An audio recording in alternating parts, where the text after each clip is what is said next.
Hi friends, welcome to my channel. I hope everyone is doing good. तो आज हम solve करते हैं LeetCode problem 30 to 74। Check if two chess board squares have same colour. तो ये भी काफ़ी रिसेंट कोडिंग प्रॉब्लम है, तो इसको देखते हैं हम लोग। You are given two strings coordinate 1 and coordinate 2 representing coordinates of a square 8 by 8 chessboard. Below is a chessboard for reference. Return true if the two squares have the same color, false otherwise, है ना। तो इतना ही बोलते हैं। The coordinate will always represent a valid chessboard square. The coordinate will always have the letter first indicating its column and a number second indicating a row. Okay, तो ये जो दो एग्जाम्पल से इनको हम लोग यहाँ पे देखते हैं। तो ये देखो, ये चेस बोर्ड है और पहला एग्जाम्पल यहाँ पे है। तो A1 मतलब आप यहाँ पे जाएंगे तो ये ब्लैक कलर होगा यहाँ पे, और C3 मतलब आप यहाँ पे जाएंगे ये भी ब्लैक कलर होगा। तो दोनों के कलर सेम आ गए ना, ब्लैक ब्लैक। तो इसका मतलब आप ट्रू कर देंगे, है ना। इसका मतलब क्या होगा, ट्रू हो जाएगा। ओके, अभी दूसरा वाला एग्जांपल देखते हैं। इसमें A1 मतलब ये आएगा, इसको हम लोग निकाल देते हैं क्योंकि कलर्स हमारे सेम आ जाएंगे। तो A1 मतलब यहाँ पे आ गए। ये कहाँ से लाया मैंने, ये A1 यहाँ से लाया। ये दिया गया है हमको H3 पे गया मैं, H यहाँ पे और 3 यहाँ पे। तो ये तो व्हाइट आ गया ना, तो ब्लैक और व्हाइट थोड़ी सेम है, तो फॉल्स कर देंगे आप उसको, है ना। फॉल्स कर देंगे। तो समझ में आ गया ना प्रॉब्लम क्या बोल रहा है। तो वही है कि कलर सेम है या नहीं है वो हमको बताना है। Okay, for the given two coordinates. तो इसको सॉल्व करेंगे कैसे, मतलब तो अभी देखो कि आपका एक ऑब्जर्वेशन कर लेना। यहाँ पे थोड़ा ऑब्जर्वेशन का भी इम्पोर्टेंस है ना, कि क्या ऑब्जर्व कर सकते हैं हम लोग यहाँ पे, कि अगर आप देखो ए रो ए में है या सी में है या ई में है या जी में है, तो ये सब आपको सेम ही दिखेंगे। कॉलम सेम दिखेंगे, ये दिख रहे क्या नहीं, कॉलम सेम है ना, कॉलम सेम। आपको दिखाने के लिए मैं दिखा देता हूँ फास्ट फास्ट। तो देखो, ये कॉलम अगर आप देखते हैं, ये एक कॉलम, ये कॉलम इसके जैसा ही है ना, ये कॉलम इसके जैसा ही है ना, ये कॉलम जो है ये भी इसके जैसा ही है ना, सेम टू सेम है ना, सेम टू सेम है। ये भी यहाँ पे जाएंगे तो ये भी सेम टू सेम आ जाएगा, आएगा क्या नहीं, सेम है। और बाकी के जो बचे हुए चार है, बचे हुए चार मतलब कौन से दिखा था अभी, ये वाला कॉलम, ये वाला कॉलम, ये वाला कॉलम और ये वाला कॉलम, ये सभी चारे भी सेम आएंगे, है ना।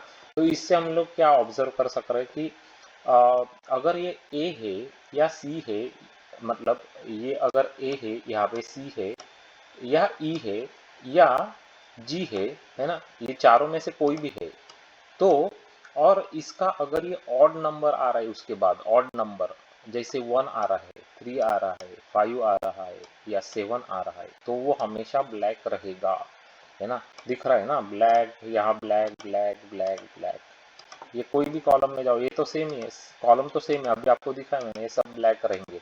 कब ब्लैक रहेंगे, ये अगर ऑड नंबर है तो। अगर ये इवन नंबर आ जाता है भाई, यहाँ पे इवन नंबर आ जाता है, जैसे 2 आ गया, 4 आ गया, 6 आ गया, 8 आ गया, तो ये हमेशा वाइट रहेगा। ये देखो वाइट है ना, ये वाइट है, वाइट है, वाइट है, वाइट है ना। तो ये ऑब्जर्वेशन है बेसिकली। इस ऑब्जर्वेशन का हम लोग अभी यूज करेंगे और इससे हम लोग जावा का कोड लिख के इसको सॉल्व कर लेंगे फास्ट, है ना। तो अभी मैंने आपको अच्छी तरीके से समझा दिया कि ऑब्जर्वेशन क्या है हमारा, और इसका हम लोग अभी दिखाता हूँ मैं आपको कि यूज करेंगे कैसे और लिखेंगे कैसे इसको।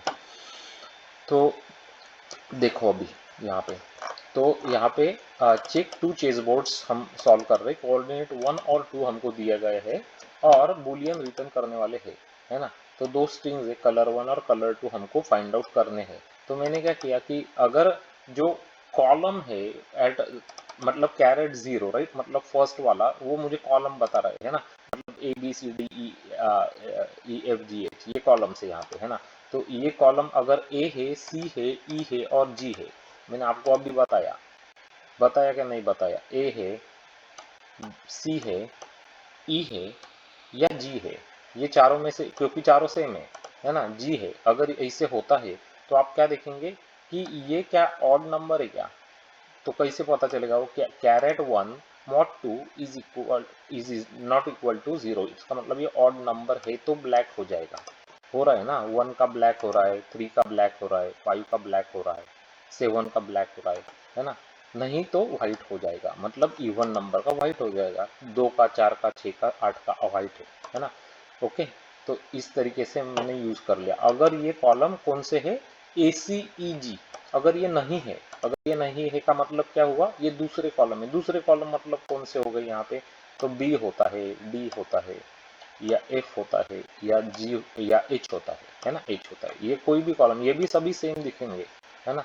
तो अगर ये है और इसका अगर ऑड नंबर है तो हमेशा वाइट आएगा, ऑड नंबर है तो हमेशा वाइट आएगा। यहाँ पे देखो, यहाँ पे तो coordinate 1 dot caret 1 mod 2 is not equal to 0, मतलब ऑड नंबर है तो हमेशा वाइट आएगा, नहीं तो हमेशा ब्लैक आएगा, है ना। समझ में आ रहा है ना, ये व्हाइट होगा, ये ब्लैक होगा हमेशा, मतलब 2 का, 4 का, 6 का, 8 का हमेशा ब्लैक हो जाएगा, है ना। कौन से कॉलम के लिए, BDFH के लिए। ओके, तो आपको क्लियर ये समझ में आ गया, ये समझ में आया या नहीं आया, ओके आ गया ना। तो अब अभी हमने क्या किया, हमने कलर 1 निकाल लिया है ना, कोऑर्डिनेट 1 यूज करके। ये जो पार्ट है जो मैं हाईलाइट कर रहा हूँ, ये क्या कर रहे हैं हम लोग, कलर 1 निकाल रहे हैं कोऑर्डिनेट 1 यूज करके। अभी सेम टू सेम मुझे कलर 2 में निकाल लूंगा कोऑर्डिनेट 2 यूज करके, सेम टू सेम लॉजिक। तो सेम टू सेम लॉजिक ये है, यहाँ पे ये सेम लॉजिक है, एग्जैक्ट सेम लॉजिक है, सिर्फ कोऑर्डिनेट 2 यूज कर रहे हैं हम लोग और कलर 2 को फाइंड आउट कर रहे हैं, है ना, एग्जैक्ट सेम लॉजिक। ओके, अभी दोनों कलर मुझे मिल गए यहाँ पे, तो मुझे बस देखना है कि colour 1 is equal to colour 2 है क्या नहीं, मतलब black is equal to black आ रहा है क्या, white is equal to white आ रहा है क्या। अगर आ रहा है तो ट्रू करूंगा, नहीं तो फॉल्स कर दूंगा। That's it guys, that's it. तो समझ में आ गया ना क्लियरली कि ऑब्जर्वेशन को कैसे यूज कर लिया। ओके, तो अभी इसको हम लोग हटा देते हैं सबको। तो देखो इस तरीके के प्रॉब्लम सिर्फ ऑब्जर्वेशन से भी सॉल्व हो जाते हैं, तो वो इम्पोर्टेंट होता है। तो अभी आपको क्लियर हो गया होगा। तो इसका थोड़ा टाइम और स्पेस कॉम्प्लेक्सिटी की और अल्गोरिदम्स की बात कर लेते हैं। तो यहाँ पे आपको ना कोई फॉर लूप दिख रहा है, ना कोई व्हाइल लूप दिख रहा है, ना कुछ दिख रहा है। इसका मतलब ये होता है कि ये constant on space and constant on time solution है। ओके, तो स्पेस के ऊपर भी कांस्टेंट है ये, और टाइम के ऊपर भी कांस्टेंट है। ओके, तो चलो अभी इसको रन करा लेते हैं क्विकली और मेक श्योर कि हमारा कोड बराबर से अभी चल रहा है विद दिस टेस्ट केसेस।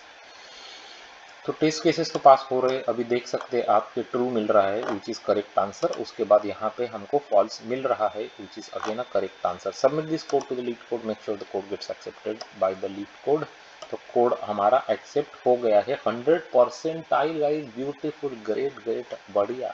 तो देखो द ब्यूटी है ना, क्योंकि हमारा constant on space on time है, 100% पे एक्सेप्ट हो गया। देखो, तो ये है आपका लीड कोड का 30 to 74 check if two chess board squares have the same colour.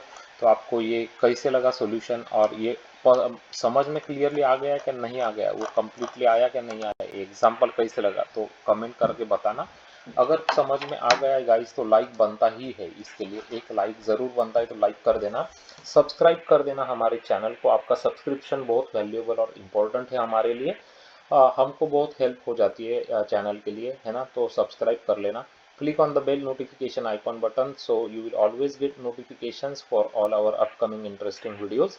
यहाँ पे हमने 600 से ज़्यादा बहुत अच्छे और इंटरेस्टिंग और बढ़िया क्वालिटी के क्वेश्चंस सॉल्व करके दिखाए हैं एग्जांपल्स के साथ, तो आपको बहुत अच्छी तरीके से समझ में आएंगे। अगर आप कंप्यूटर साइंस के स्टूडेंट हैं, इंजीनियरिंग के स्टूडेंट से आप अगर इंटरव्यूज के लिए प्रिपरेशन कर रहे हैं, तो ये चैनल आपके लिए बहुत ही फायदेमंद साबित होगा, आपको बहुत हेल्पफुल होगा। जाइए और प्लेलिस्ट को चेक करिए, आपको मैं अभी क्विकली प्लेलिस्ट जो बहुत इंपॉर्टेंट है इंटरव्यूज के पर्सपेक्टिव से वो बता देता हूँ, तो वो जाके चेक कर लेना। तो BFS और DFS के प्रॉब्लम्स का प्लेलिस्ट पहले चेक कर लेना, ये सबसे ज़्यादा इंपॉर्टेंट होता है। उसके बाद चेक कर लेना graphs, matrices, binary search trees, binary trees वाले प्लेलिस्ट। उसके बाद चेक कर लेना बाइनरी सर्च के प्रॉब्लम्स का प्लेलिस्ट। उसके बाद देखना डायनामिक प्रोग्रामिंग, रिकर्शन, मेमोराइजेशन के प्रॉब्लम्स का प्लेलिस्ट। और डेटा स्ट्रक्चर्स के लिए आप क्या देखेंगे, स्टैक्स, क्यूज, प्रायोरिटी क्यूज, मिन, heap, maxi, Perez, array list, link lists के प्लेलिस्ट। ये सभी बहुत अच्छे अच्छे क्वालिटीज़ के प्रॉब्लम है और आपको बहुत सीखने को मिलेगा इससे।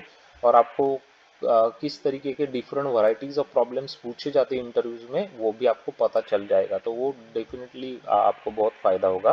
तो ज़रूर चेक कर लेना। और आप अगर जावा J2 डेवलपर है, आप टेलीफोनिक इंटरव्यूज दे रहे हैं, तो आपके टेलीफोनिक राउंड्स के लिए हमने स्पेशल वीडियोस यहाँ पे बनाए हैं, to help you out in your telephonic interviews. तो सर्च कर लेना चैनल के ऊपर जाके जावा J2E टेलीफोनिक क्वेश्चंस, तो आपको वो वीडियोस मिल जाएंगे, है ना। अगर नहीं मिलते तो मुझे कमेंट में बताना, ओके। तो मैं आपको लिंक दे दूंगा, लेकिन मिल जाएंगे आपको वो, है ना। उसके बाद माई सीक्वल के कोडिंग प्रॉब्लम्स भी पूछे ही जाते हैं इन पर्सन राउंड्स में। सीक्वल लिखाने को बोलते हैं, टेबल्स देंगे और सीक्वल लिखने को बोलेंगे, है ना। तो वो आपको आना ही चाहिए। उसके लिए हमने माई सीक्वल का प्लेलिस्ट भी बनाया है, तो वो ज़रूर चेक कर लेना। वहाँ पे भी बहुत अच्छे अच्छे सीक्वल डेटाबेस के कॉन्सेप्ट्स एकदम क्लियर हो जाएंगे। और शेयर कर लेना वीडियोस को फ्रेंड्स के साथ, और डेफिनेटली लाइक और सब्सक्राइब कर देना। Thanks for watching this video. I will see you in my next video. Until then, bye bye.